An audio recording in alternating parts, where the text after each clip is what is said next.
నమస్కారం అండి. మనం ఇప్పుడు పెబ్బిలి హైమావతి గారు రాసిన ఓ తండ్రి వ్యధ అనే కథను విందామా? నాకు అదంతా ఏం తెలీదు, ఏమైనా సరే నాకు బైక్ కొనివ్వాల్సిందే అన్నాడు శ్రీకాంత్ మొండిగా. అలా అంటే ఎలా నాన్న? నీకు ఫీజులకి పుస్తకాలకే గాక బట్టలకి షూస్కి చాలా ఖర్చు అయింది. ఆ పైన ఫ్రెండ్స్కి పార్టీ ఇవ్వడానికి 1000 రూపాయలు తీసుకెళ్ళావు. వీటన్నిటికీ డబ్బు సమకూర్చుకునేందుకు నాన్న ఎంతో కష్టపడాల్సి వచ్చింది. మన పరిస్థితి ఏంటో తెలిసి కూడా ఇప్పుడు బైకు అంటున్నావు అంది శాంత నచ్చజెబుతున్నట్టుగా. ఏమిటమ్మా, ఎప్పుడు చూసినా పరిస్థితి పరిస్థితి అంటూ బేదర్పులు అరుస్తారు. నేనెంతో కష్టపడి చదివి ఎంసెట్లో మంచి ర్యాంక్ తెచ్చుకుని గవర్నమెంట్ కాలేజీలో ఫ్రీ సీట్ సంపాదించుకున్నాను. ప్రైవేట్ కాలేజీలకు వేలకు వేలు గుమ్మరించే బాధ తప్పించాను మీకు. అది చూసి మెచ్చుకోవాల్సింది పోయి ఏదడిగినా లేదంటారు. బీటెక్లో చేరాక నా ఫ్రెండ్స్ అందరూ బైక్ వేసుకుని క్యాంపస్కి వస్తుంటే నాకెలా ఉంటుందో ఆలోచించు. మీ నాన్న అంత మంచి ఉద్యోగం చేస్తూ కూడా నీకు బైక్ కొనివ్వలేరా అని అంతా నన్ను గేలి చేస్తున్నారు అన్నాడు శ్రీకాంత్. అప్పుడే ఆఫీస్ నుండి వచ్చిన రామారావు కొడుకు మాటలన్నీ విన్నాడు. సరేలేరా, బాధపడకు, నేను పిఎఫ్ లోన్కి అప్లై చేశాను, అది వచ్చాక కొంటాలే అన్నాడు. తండ్రిచ్చిన హామీతో తృప్తిపడిన శ్రీకాంత్ థ్యాంక్స్ నాన్న అంటూ తన ఫ్రెండ్స్కి ఈ వార్త చెప్పేందుకు హుషారుగా వెళ్ళిపోయాడు. కొడుకు వెళ్ళాక, ఏమిటండి మీరు మరీను, ఇప్పుడు అప్పు చేసి మరీ బైక్ కొనాలా? చిన్నపిల్లాడు తెలియకేదో అడుగుతాడు, వాడికి బాధ్యత తెలియజెప్పాల్సింది పోయి ఇలా ఎంకరేజ్ చేస్తారెందుకు? శాంత విసుక్కుంటున్నట్టుగా అంది. పోనీ శాంత, ఈ వయసులో కాకపోతే ఇంకెప్పుడు తీర్చుకుంటారు సరదాలు? అయినా వాళ్ళు మనల్ని కాకపోతే ఎవరిని అడుగుతారు చెప్పు? చూసావా, నేను బైక్ కొంటానని చెప్పగానే వాడి మొహం ఎంత ఆనందంతో వెలిగిపోయిందో. పిల్లల సంతోషం కంటే మనకు కావాల్సింది ఏముంది చెప్పు అన్నాడు రామారావు అనునయంగా. నిజమే అనుకోండి, కాకపోతే మన స్థితిగతులు కూడా వాళ్ళు కొంచెం ఆలోచించాలి కదా అంది. ఇంకా అవన్నీ ఆలోచించేంత వయసు వాడికి రాలేదులే శాంత. అయినా ఇప్పటి నుంచి ఆ బాధలన్నీ వాళ్ళు పడాలంటావా అన్నాడు రామారావు. దాంతో ఇంకేమీ మాట్లాడలేకపోయింది శాంత. పిల్లల్ని సంతోషపెట్టడం ఆమెకు ఇష్టమే. ఈవేళ వీడు బైక్ అన్నాడు, రేపు అమ్మాయి ఏమడుగుతుందో? పరిస్థితులు అర్థం చేసుకునేలా పిల్లలకి చెప్పకపోతే ఎలా అనుకుంది శాంత. అదనే కాదు, పిల్లలు ఏది అడిగినా కాదు లేదు అనలేని బలహీనత రామారావుది. తను బాధపడినా కానీ ఏదో ఒకలా వాటిని సమకూర్చే వరకు అతడికి స్థిమితం ఉండదు. అలా చూస్తూ ఉండగానే శ్రీకాంత్ బీటెక్ పూర్తి చేసి క్యాంపస్ ఇంటర్వ్యూలో సెలెక్ట్ అయ్యాడు. బెంగళూరులో మంచి కంపెనీలో సాఫ్ట్వేర్ ఇంజనీర్గా జాయిన్ అయిపోయాడు. కొడుకు ఆసరాతో కూతుర్ని కూడా బీటెక్ చదివించి పెళ్లి చేసి అత్తవారింటికి పంపించేశారు రామారావు దంపతులు. కొడుక్కి కూడా ఏదైనా మంచి సంబంధం కుదిరితే పెళ్లి చేయాలని రామారావు శాంత సంబంధాలు చూడసాగారు. అనుకోని విధంగా ఒకరోజు, నాన్న మీ కోడలు అంటూ శ్రీకాంత్ ఒక అమ్మాయిని వెంటబెట్టుకొచ్చి తల్లిదండ్రులకు పరిచయం చేశాడు. తను మా కంపెనీలోనే జాబ్ చేస్తోంది, పేరు ప్రభ అని చెప్పాడు. అది విని భార్యాభర్తలిద్దరూ అవాక్కయ్యారు. ముందుగా తేరుకున్న శాంత, అదేమిట్రా, మాట మాత్రమైనా మాకు చెప్పకుండా పెళ్లి చేసుకున్నావు? మాకు చెబితే కాదంటామనుకున్నావా? ఒక్కగానొక్క కొడుకువు కదా, ముద్దు ముచ్చట్లు తీర్చుకునేలా నీ పెళ్లి వేడుగ్గా చేయాలని ఎన్నో కలలు కన్నాం అంది బాధగా. అలా ముద్దు ముచ్చట్లు అంటూ వేలు లక్షలు పెళ్లి తతంగాలకు ఖర్చు పెట్టడం నాకు ప్రభకు ఇష్టం లేదు. అందుకే రిజిస్టర్ మ్యారేజ్ చేసుకున్నాం అన్నాడు శ్రీకాంత్. మరి మీరిద్దరూ పెళ్లి చేసుకున్న విషయం వాళ్ళ తల్లిదండ్రులకైనా చెప్పారా లేదా అంది శాంత. వాళ్ళకి తెలుసు, మీకు చెబితే కట్నాలు కానుకలు అంటూ వాళ్ళని ఇబ్బంది పెడతారని చెప్పలేదు అన్నాడు శ్రీకాంత్. కొడుకు మాటలు రామారావు మనసుకు ముల్లులా గుచ్చుకున్నాయి.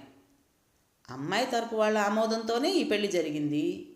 తమకి చెబితే కట్నాల పేరుతో పెళ్లి జరగనివ్వమని ఇలా చేశారట. ఇంతేనా వీడు మమ్మల్ని అర్థం చేసుకున్నది? పిల్లల సంతోషం కంటే మాకు ఏదీ ఎక్కువ కాదని వీడికి తెలియదు అనుకున్నాడు బాధగా. శాంతకైతే కొడుకు మాటలకి కళ్ళల్లో నీళ్లు చిప్పిల్లాయి. అయినా తమాయించుకుని గుమ్మం ముందు నిలబడిన కొడుకు కోడలకు హారతిచ్చి లోపలికి తీసుకువెళ్ళింది శాంత. మీకు లేకపోయినా కొన్ని సరదాలు మాకుంటాయి కదా అంటూ మరునాడు బంధుమిత్రులను ఆహ్వానించి విందు భోజనాలు పెట్టారు. 4 రోజులున్న తర్వాత శ్రీకాంతు, ప్రభ బెంగళూరు వెళ్ళిపోయారు. మధ్యలో విజయవాడలో ఉన్న చెల్లెలు శ్రీలత దగ్గరకు వెళ్ళారు. అన్నయ్య ఎంత హఠాత్తుగా పెళ్లి చేసుకుంటాడని ఏమాత్రం ఊహించలేదు శ్రీలత. ఆ పెళ్లి ద్వారా తనకు రావాల్సిన ఆడపడుచు లాంఛనాలు రాలేదని చాలా బాధపడింది. ఆమె బాధను దూరం చేస్తూ శ్రీకాంత్ 25,000 చెల్లెల చేతిలో పెట్టి ఏమైనా కొనుక్కోమని చెప్పడంతో కొంచెం తృప్తి పడింది. శ్రీలత పురిటికి పుట్టింటికి వచ్చింది. సీమంతానికి చాలా ఖర్చయిందని, డెలివరీకి కూడా చాలా ఖర్చయ్యేలా ఉందని శ్రీకాంత్కు ఉత్తరం రాశాడు రామారావు. అది చూసిన ప్రభ, ఏమిటి శ్రీకాంత్ ఇది? మీ చెల్లెల డెలివరీకి మనమెందుకు డబ్బులు ఇవ్వాలి? ఆ మాత్రం మీ నాన్నగారు చూసుకోలేరా అని అడిగింది. అదేమిటి ప్రభ అలా అంటావు? ఇంతకాలం మా నాన్నగారు మా కోసం కాదు లేదు అనకుండా ఎన్నో చేశారు. అన్నీ ఉన్నవాళ్ళు తమ పిల్లలకు చేయడంలో ప్రత్యేకత ఏమీ ఉండదు. కానీ మా నాన్నగారు శక్తికి మించి మా కోసం ఎన్నో చేశారు. తాను 40 సంవత్సరాలు ఉద్యోగం చేసి కూడా సొంత ఇల్లు అమర్చుకోలేకపోయారు. ఇప్పుడు కూడా తాను చేయగలిగిందైతే నన్ను అడిగేవారు కాదు. చెల్లికి నార్మల్ డెలివరీ అయ్యేలా లేదు, సిజేరియన్ ఆపరేషన్ చేయాల్సి రావచ్చు అన్నారట డాక్టర్ గారు. దానికి చాలా డబ్బు కావాలి కదా. అదీగాక వాళ్ళకి చెప్పకుండా మనం రిజిస్టర్ మ్యారేజ్ చేసుకుని వాళ్ళకి ఏ ముద్దు ముచ్చటా తీరకుండా కొంచెం నిరాశపరిచాం. ఈ కాస్త సహాయమైనా మనం చేస్తే వాళ్ళు ఎంతో సంతోషిస్తారు అన్నాడు శ్రీకాంత్. అతడి మాటలు వింటూనే నిజమే కదా, నేను పొరపాటుగా మాట్లాడాను అనుకుని, అది నిజమే శ్రీకాంత్, అలాగే చెయ్యి, డెలివరీ టైంకి సాయానికి రమ్మంటే మనము వెళదాం అంది. శ్రీలత డెలివరీ పూర్తయ్యాక తిరిగి అత్తవారింటికి వెళ్ళిపోయింది. కాలచక్రంలో మరో 3 సంవత్సరాలు గిర్రున తిరిగిపోయాయి. శ్రీకాంత్కి కూడా 2 పిల్లలు కలిగారు. శ్రీలతకి మరో బిడ్డ కలిగింది. ఆ సంవత్సరమే రామారావు రిటైర్ అయ్యాడు. తన పిల్లలిద్దరూ జీవితంలో స్థిరపడి పిల్లా పాపలతో సుఖంగా ఉన్నందుకు రామారావు శాంతలకు ఎంతో తృప్తిగా అనిపించింది. చూడాలనిపించినప్పుడు కూతురి దగ్గరకో కొడుకు దగ్గరకో వెళ్ళి 4 రోజులుండి వస్తున్నారు. ఉద్యోగం చేసినంతకాలం బరువు బాధ్యతలతో సతమతమైన భార్యాభర్తలకు ఇప్పుడు కొంచెం తీరిక చిక్కింది. కుటుంబ బాధ్యతల వల్ల చిన్న చిన్న అవసరాలు కోరికలు వాయిదా వేస్తూ వచ్చిన ఆ దంపతులు విశ్రాంతిగా ఉంటున్నారు. నచ్చిన విధంగా కాలక్షేపం చేయటమే కాదు, చూడాలనుకున్న ప్రదేశాలకు వెళ్ళి చూసి వచ్చేవారు. ఒక శుభోదయాన శ్రీకాంత్ రామారావుకు ఫోన్ చేశాడు. నానా, ఎలాగూ మీరు రిటైర్ అయిపోయారు కదా, అక్కడ ఒంటరిగా ఉండి ఏం చేస్తారు? మా దగ్గరకు వచ్చేయండి, అందరం కలిసి హాయిగా ఉండొచ్చు. మీ కోడలు నేను ఉద్యోగానికి వెళ్ళాలి కదా, పిల్లలతో చాలా కష్టంగా ఉంటుంది మాకు. మీరిద్దరు ఇక్కడికి వస్తే మాకెంతో సపోర్టుగా ఉంటుంది అన్నాడు. కొడుకు చెప్పింది వింటూనే ఆలోచనలో పడిపోయాడు రామారావు. తను ఇంటికి పెద్ద కొడుకు అవడం వలన తనతో పాటు కుటుంబం కోసం భార్య కూడా ఎంతో కష్టపడింది. వారందరూ జీవితంలో స్థిరపడేసరికి తమ పిల్లలు వారి చదువు సంధ్యల వలన ఇంతవరకు విశ్రాంతి అన్నదే లేదు. ఇప్పుడు ఈ వయసులో ఆ పసిపిల్లల బాధ్యత మీద పడితే భార్య తట్టుకోగలదా అనిపించింది రామారావుకి. ఆ మాటే భార్యతో అన్నాడు. వాడు చూస్తే అలా అడుగుతున్నాడు, ఈ వయసులో అది మనకి మోయలేని భారం అవుతుందేమో. నేను ఉడతాభక్తిగా ఏదో సాయం చేసినా పని భారమంతా నీకే కదా అనే ఆలోచిస్తున్నాను. అలా అని మన పిల్లలు ఇబ్బంది పడుతుంటే చూస్తూ ఎలా ఊరుకుంటాను చెప్పండి పిల్లలు కాస్త పెద్దయ్యే వరకు ఓ 2-3 ఏళ్ళు ఏదో విధంగా బాధపడదాం అంది శాంత. ఇద్దరూ ఒక నిర్ణయానికి వచ్చారు. వాళ్ళుంటున్న అద్దె ఇంటిని ఖాళీ చేసి ముఖ్యమైన సామాన్లు ఉంచుకున్నారు. అక్కర్లేని సామానంతా అమ్మేసి బెంగళూరు వెళ్ళిపోయారు. తల్లిదండ్రుల రాక శ్రీకాంత్కి ఎంతో నైతిక శక్తినిచ్చింది. కోడలు ప్రభ కూడా వాళ్ళని ఎంతో ఆదరంగా స్వాగతించింది. వాళ్ళు వెళ్ళిన మర్నాడు ఎప్పట్లాగే పిల్లల్ని క్రెచ్లో దింపేందుకు తీసుకువెళ్ళబోయాడు శ్రీకాంత్. మేము వచ్చాం కదా, పిల్లల్ని క్రెచ్కి ఎందుకు తీసుకెళ్ళడం, ఇంట్లోనే ఉంచండి అంది శాంత. అవునరా, ఇంకా ఎందుకు అక్కడికి, నేను మీ అమ్మ చూసుకుంటాం కదా అన్నాడు రామారావు. ఆ మాట కోసమే ఎదురు చూస్తున్న శ్రీకాంత్, ప్రభ పిల్లల్ని ఇంట్లోనే ఉంచేశారు. ఆ వయసులో వాళ్ళకిద్దరు పిల్లల్ని సంభాళించడం కష్టంగానే ఉంది. కానీ తమ వారికి తాము చేసుకుంటున్నామనే తృప్తితో ఆ కష్టాన్ని ఇష్టంగానే మార్చుకున్నారు రామారావు దంపతులు. చూస్తుండగానే మరో 3 ఏళ్ళు గడిచిపోయాయి. శ్రీకాంత్ కొడుకు తుషారు ఫస్ట్ స్టాండర్డ్లోకి, కూతురు దివ్య ఎల్కేజీలోకి వచ్చారు. పిల్లలిద్దరూ కొంచెం పెద్దవాళ్ళు అయ్యారు. వాళ్ల పనులు వాళ్ళు చేసుకోగలిగే స్థితికి వచ్చాక అత్తమామల ఖర్చు అదనపు ఖర్చులా కనబడసాగింది ప్రభకు. చీటికి మాటికి ఏదో ఒక విషయమై అత్తగారితో వాదన వేసుకుంటోంది. అలా ఎందుకు చేశారు, ఇలా ఎందుకు చేశారు, ఈ రకంగా చేస్తే పిల్లల ఆరోగ్యం దెబ్బతినదా అంటూ సాధించటం మొదలుపెట్టింది. శ్రీకాంత్ కూడా భార్యకున్నంత తెలివి నైపుణ్యం తల్లికి లేవన్నట్టు ప్రతిదానికి తల్లినే విమర్శించేవాడు. వయసు రీత్యా తమకున్నంత శక్తి సామర్థ్యాలు తమ తల్లిదండ్రులకు ఉండవని కొంచెం కూడా ఆలోచించలేదు అతను. వయసు రీత్యా, అనుభవం రీత్యా పొరపాటున వారికి ఏదైనా సలహా చెప్పబోయినా దాన్ని గడ్డి పరక కంటే హీనంగా తీసిపడేసి తాము చెప్పిందే వేదం అన్నట్టు మాట్లాడసాగారు శ్రీకాంత్, ప్రభ. ఇదంతా చూస్తున్న రామారావు, శాంత తామిక్కడికి వచ్చి పొరపాటు చేశావేమోనని లోపలే బాధపడసాగారు. వారి బాధను పతాక స్థాయికి తీసుకువెళ్లే సంఘటన మరొకటి జరిగింది ఆ ఇంట్లో. ఇదేంటి, ఈ సబ్బులు ఎక్కడ పెట్టారు, బాత్రూంలో పెట్టిన సబ్బు చూసి అడిగాడు రామారావు. ఎప్పుడూ ఒకే బ్రాండ్ వాడితే ఏం బాగుంటుంది అని ఇవి తెచ్చాం అని కోడలు చెప్పింది అని శాంత సమాధానం ఇచ్చింది. ఈ సబ్బు వాసన శ్రీకాంత్కి అసలు ఇష్టం ఉండదు కదా, అందుకే కదా కాస్త ఖరీదైనా మనం శాండిల్వుడ్ సోప్ వాడటం మొదలుపెట్టాం అన్నాడు రామారావు ఆశ్చర్యంగా చూస్తూ. వాళ్ళ కోసం వేరే సబ్బులు తెచ్చారులేండి, ఈ మధ్యనే మార్కెట్లోకి దిగాగాయట ఆ సబ్బులు, వాటిని వాళ్ళ బాత్రూంలో పెట్టింది ప్రభ అంది శాంత. మరైతే మనకు కూడా అవే తేవచ్చు కదా, ఇవెందుకు తెచ్చినట్టు అన్నాడు అదే ఆశ్చర్యంతో. అతడి ప్రశ్నకు జవాబు చెప్పలేక తల వంచుకుంది శాంత. గతంలో ఇంటిల్లిపాదికి ఒకే రకం సబ్బు ఉండేది. ఈరోజు ప్రత్యేకంగా వాళ్ళు ఖరీదైన సబ్బులు తెచ్చుకుని మనకు తక్కువ రకం సబ్బులు తెచ్చారు అని శాంత భర్తకు చెప్పలేకపోయింది. ప్రపంచంలో ఉన్న వస్తువుల్లోకెల్లా అతి మంచివి, ఖరీదైనవి తమ బిడ్డలకు ఇవ్వాలని నిత్యం తహతహలాడే భర్తకి అంతకంటే వివరించి ఏమని చెప్తుందా భార్య? ఆమె పైకి చెప్పకపోయినా విషయం కొంచెం కొంచెం అర్థమవుతూనే ఉంది రామారావుకి. ఇటీవల కొడుకు కోడలు తీరు అతను గమనిస్తూనే ఉన్నాడు. ఇంట్లో వాళ్లతో పాటు సమానంగా తను, శాంత కూడా అన్ని సౌకర్యాలు పొందడం వాళ్ళకెందుకనో నచ్చటం లేదు ఈ మధ్య. దుబారా ఖర్చు పెరిగిపోతోందని అన్యాపదేశంగా వాళ్ళు అంటున్న మాటలు రామారావు వింటూనే ఉన్నాడు. తమ ఇద్దరి విషయంలోనే వాళ్ళు పొదుపు పాటిస్తున్నారన్నమాట అనుకున్నాడు. ఆ రాత్రి భార్యను అడిగాడు రామారావు. శాంత, మనం ఊరు వెళ్ళిపోదాం, వస్తావా? అది పల్లెటూరు, ఇక్కడ మాదిరిగా అక్కడ ఏ సౌకర్యాలు ఉండవని నీకు తెలుసుగా.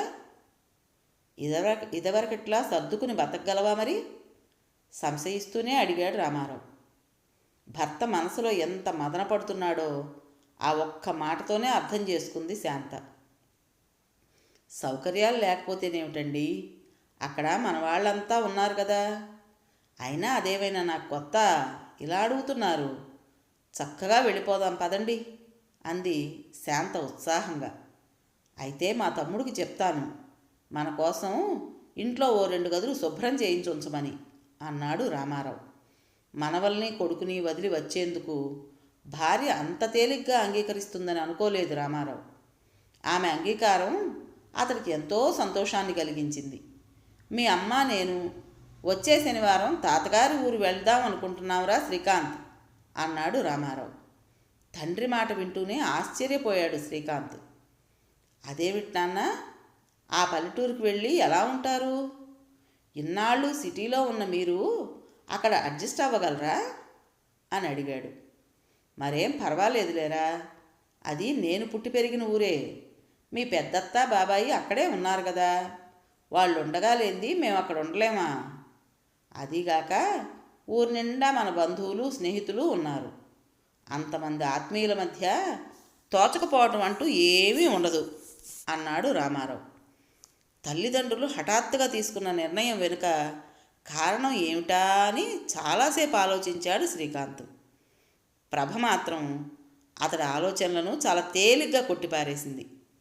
ఇక్కడ మనం అన్ని సౌకర్యాలు కల్పిస్తుంటే తిని ఉండలేక వెళ్తున్నారు. వెళ్ళనీయండి, 4 రోజులు అక్కడుంటే తెలిసొస్తుంది దేని విలువ ఎంతో అంది నిరసనగా. రామారావు శాంతలను ఎంతో ఆనందంగా ఆహ్వానించారు ఆ ఊరి వాళ్ళు. అతడి తమ్ముడు సుధాకర్కి అన్నగారు దేవుడితో సమానం. అతని భార్య రేవతి కూడా అతడికి తగిన ఇల్లాలే. వారి పిల్లలు కూడా పెద్దమ్మ పెదనాన్నల రాకను ఎంతో ఆనందంగా స్వాగతించారు. తాతల నాటి తమ మండువా లోగిల్లో ఎన్నో గదులు వాడకుండా దుమ్ము కొట్టుకుపోయి ఉన్నాయి. ఇప్పుడు అన్నగారి రాకతో ఆ ఇంటికి పూర్వపు శోభ చేకూరిందని ఎంతో ఆనందించాడు సుధాకర్. రామారావు అక్కడికి వెళ్ళాక అన్నీ సర్దుకున్నాక శ్రీకాంత్కి ఉత్తరం రాశాడు, తన బాధని వ్యధని తెలియజేస్తూ. చిరంజీవి శ్రీకాంత్ను, కోడలు ప్రభను దీవించి వ్రాయినది. నీకు ఇటువంటి ఉత్తరం రాయవలసిన పరిస్థితి వస్తుందని నేనెప్పుడూ అనుకోలేదు. మన మధ్య చక్కని చిక్కని అనుబంధం ఉందని ఇంతకాలం భావిస్తూ వచ్చాను. కానీ ఇటీవలి కాలంలో అనూహ్యంగా నీలో చాలా మార్పు వచ్చింది. కారణం నాకు తెలియదు. నిన్ను చెల్లిని ఉన్నంతలో మేమెంతో అపురూపంగా పెంచుకున్నాం. పిల్లల్ని ఏ తల్లిదండ్రులైనా అలాగే పెంచుతారు, అందులో గొప్పతనం ఏముంది అంటే నేనేమీ చెప్పలేను. మిమ్మల్నే కాదు, మీ అత్తయ్యలను బాబాయిని అలాగే చూసుకున్నాను నేను. నీకు తెలుసు కదా, మేము 6 సంతానం. నేనే పెద్దవాడిని. మా తమ్ముడికి నాకు మధ్యలో 4 అక్క చెల్లెళ్ళు. మాది వ్యవసాయ కుటుంబం. చేతికి అందొచ్చిన నేను మా నాన్నకి చేదోడు వాదోడుగా ఉంటూ వ్యవసాయం చేయాలనేది మా నాన్నగారి కోరిక. కానీ నాకు చదువుకోవాలని, మంచి ఉద్యోగం చేయాలని ఎంతో ఆశ. నా ఆశని కాదనలేక మా నాన్నగారు నన్ను చదివించారు. నా చదువు సజావుగా సాగడం కోసం మీ బాబాయి త్యాగబుద్ధితో పసితనంలోనే అరకపట్టాడు. వారి కష్టాన్ని గమనించిన నేను డిగ్రీ పూర్తి చేసిన వెంటనే ఉద్యోగం చూసుకున్నాను. ఆ తర్వాత అంచెలంచెలుగా డిపార్ట్మెంట్ టెస్టులు పాస్ అయి ఈ స్థాయికి చేరుకున్నాను. మా చెల్లెళ్ళు 4కి మంచి సంబంధాలు చూసి పెళ్లి చేశాం. మా తల్లిదండ్రులను బాబాయి నేను ఎంతో బాధ్యతగా చూసుకున్నాం. కాలం తీరి వాళ్ళు వెళ్ళిపోయినా మా 6 మధ్య ఉన్న ఆత్మీయత అనురాగాలు ఇప్పటికీ ఏమాత్రం చెక్కు చెదరలేదు. నువ్వు కూడా నీ బాధ్యత విస్మరిస్తావని ఎప్పుడూ అనుకోలేదు. మేము అక్కడికి వచ్చాక మా వల్ల నీ మీద ఆర్థిక భారం పడకూడదని నాకొచ్చే పెన్షన్లో సగం ఇంటి ఖర్చులకు ఇవ్వబోయాను. అందుకు నీవు తీవ్ర అభ్యంతరం చెప్పావు. ఏ నాన్న, మీకు ఆ మాత్రం నేను తిండి పెట్టలేననుకుంటున్నారా అని బాధపడ్డావు, కోపం తెచ్చుకున్నావు. నాకెంతో సంతోషం కలిగింది. అంత పెద్ద ఉద్యోగం చేసి కూడా తన తోబుట్టువుల కోసం, మా కోసం మా నాన్న చాలా కష్టపడ్డారు. ఆయన చేసిన దాంతో పోలిస్తే మనం వాళ్ళ కోసం పెట్టే ఖర్చు ఏపాటిది? వాళ్ళు ఇవాళకి కూడా మన పిల్లల కోసం అంత శ్రమ పడుతున్నారు. దానికి ఖరీదు కట్టగలమా మనం? ఆ సర్వీస్తో పోలిస్తే ఇదెంత చెప్పు అని నీ భార్యతో అనడం నేను విన్నాను. అలాంటి గొప్ప కొడుకువు. నీలో ఈ మధ్య కాలంలో ఎందుకింత మార్పు వచ్చిందో నాకు అర్థం కాలేదు. తరాల అంతరాలు మన మధ్య అడ్డుగోడలు లేపాయా, లేక తమ తమ నిలవులు తప్పిన అనే సుమతీకారుడు చెప్పిన భాష్యం మన విషయంలో నిజమైందా? శ్రీ, అన్ని జన్మల కంటే మానవ జన్మ ఉత్తమమైనది. సృష్టిలో ఏ ప్రాణికోటికి లేని విశిష్టతను మానవులకు వరంగా ఇచ్చాడు భగవంతుడు. తల్లి, తండ్రి, అన్న, తమ్ముడు, అక్క, చెల్లి, తాత, బామ్మ వంటి చక్కని చిక్కని ఆత్మీయతానురాగాలతో మనిషి జీవితాన్ని పరిపుష్టం చేశాడు. ఒకరి కోసం ఒకరనే ప్రేమని, అనుబంధాన్ని, సమిష్టి విధానాన్ని మనుషుల మధ్య సృష్టించాడు ఆ విధాత. అలాంటి ఉమ్మడి కుటుంబాలు నిత్య కళ్యాణం పచ్చతోరణంలా భాసిల్లేవి. ఈ వాతావరణంలో పెరిగిన పిల్లలు కూడా తమ తాతల తండ్రుల అనుభవసారాన్ని గ్రహించి మంచి చెడుల విచక్షణతో పెద్దల పట్ల గౌరవంతోనూ పిల్లల పట్ల ఆదరంతోనూ మెలిగేవారు. ప్రస్తుతం ఉమ్మడి కుటుంబాలు అంతరించిపోయాయి. ఆ విలువలు, అభిమానాలు, సమిష్టి తత్వం మీలో కూడా ఉండాలనే ఉద్దేశంతోనే తరచూ మిమ్మల్ని తాతగారి ఊరు తీసుకెళ్లేవాణ్ణి. మీ పిల్లలందరూ కలిసి ఎంతో సంతోషంగా ఆ సెలవులన్నీ గడిపేవారు. నీకు అదంతా గుర్తుండే ఉండాలి. కానీ ఇప్పుడు అదంతా గతం. ఉమ్మడి కుటుంబాలు అంతరించి మైక్రో ఫ్యామిలీస్ ఏర్పడ్డాయి. కుటుంబ పరిధులు కుచించుకుపోయాయి. తాతలు బామ్మలనే కాదు, అమ్మా నాన్నలను కూడా కుటుంబేతర సభ్యులుగా చూసే పరిస్థితి వచ్చింది నేడు. లాలపోసి జోలపాడిన తల్లి తన బిడ్డ కాలు కింద పెడితే కందిపోతుందనే ఆదుర్దాతో తన అరచేతులు పరిచి అడుగులు వేయిస్తుంది. అలాంటి అమ్మ కన్నబిడ్డలకు ఈరోజు ఎందుకు పనికిరానిదిగా కనిపిస్తోంది. తమ కోసం అహర్నిశలు చెమటోడ్చి శ్రమించిన నాన్న, చేయి పట్టుకుని నడకలు నేర్పి ప్రపంచాన్ని చూపించిన తండ్రి ఈరోజు పనికిరాని పాత సామానులా భావించి నిర్దాక్షిణ్యంగా వీధిలోకి నెట్టివేయబడుతున్నాడు. ఇవాళ మా పట్ల నీవు అనుసరించిన పద్ధతి ఇదే అని తలుచుకుంటే నా గుండె బద్దలవుతోందిరా. అడ్డాల నాడే బిడ్డలు కానీ గడ్డాల నాడు బిడ్డలు కాదు అన్న సామెతను నిజం చేయకురా శ్రీకాంత్. ఒకరి కోసం ఒకరు నీకు నేనున్నాననే భావన మనుషుల మధ్య బంధాన్ని ముడివేస్తుంది. అది కుటుంబం అనే అమృత భాండాన్ని మనకు అందిస్తుంది. ఆ అమృత తత్వాన్ని పదిలపరుచుకుని రాబోయే తరాలకు వారసత్వంగా అందించాలి. అప్పుడే సమాజం ఆరోగ్యవంతంగా ఎదుగుతుందని నా ఉద్దేశం. ఆదిమ మానవుడికి కుటుంబం లేదు, నాగరికత తెలియదు. కానీ ఈనాటి మానవుడికి అన్నీ ఉన్నాయి. కాలినడకన ప్రయాణించిన మనిషి ఈరోజు రాకెట్లో అంతరిక్షానికి దూసుకుపోయే స్థాయికి ఎదిగాడు. ఇంత విజ్ఞానం, ప్రగతి సాధించిన మానవుడు ఆ ప్రగతికే కేంద్ర బిందువైన కుటుంబ వ్యవస్థను, తన జన్మకి కారకులైన తల్లిదండ్రులను అలక్ష్యం చేయడం అమానుషం కాదా? అలాంటి తల్లిదండ్రులను చూసి నేర్చుకునే బిడ్డలు రేపు తమకి కూడా ఇలాంటి సన్మానమే చేస్తారని ఎందుకు గ్రహించరో తెలియదు నాకు. రేపు ఏదో నీకు జరుగుతుందని నిన్ను బెదిరించడానికి ఇదంతా రాయడం లేదురా. ఏ తల్లిదండ్రులకు ఇలాంటి మానసిక క్షోభ కలగకూడదనే నా ఉద్దేశం. ఇదంతా చదివాక నీలో పూర్వపు శ్రీకాంత్ మేలుకుంటే నా ప్రయత్నం ఫలించినట్టే భావిస్తాను. అలా జరిగితే మాకంటే అదృష్టవంతులు ఎవరూ ఉండరని భావిస్తాను. పిల్లలకు సెలవులు ఇచ్చాక మీరిక్కడికి రండి. మన ఊరిని, ఇక్కడి బంధువులను, ఆత్మీయులను మా మనవలకు పరిచయం చేద్దాం. కోడలకి, పిల్లలకి నా ఆశీస్సులు. ప్రేమతో నాన్న.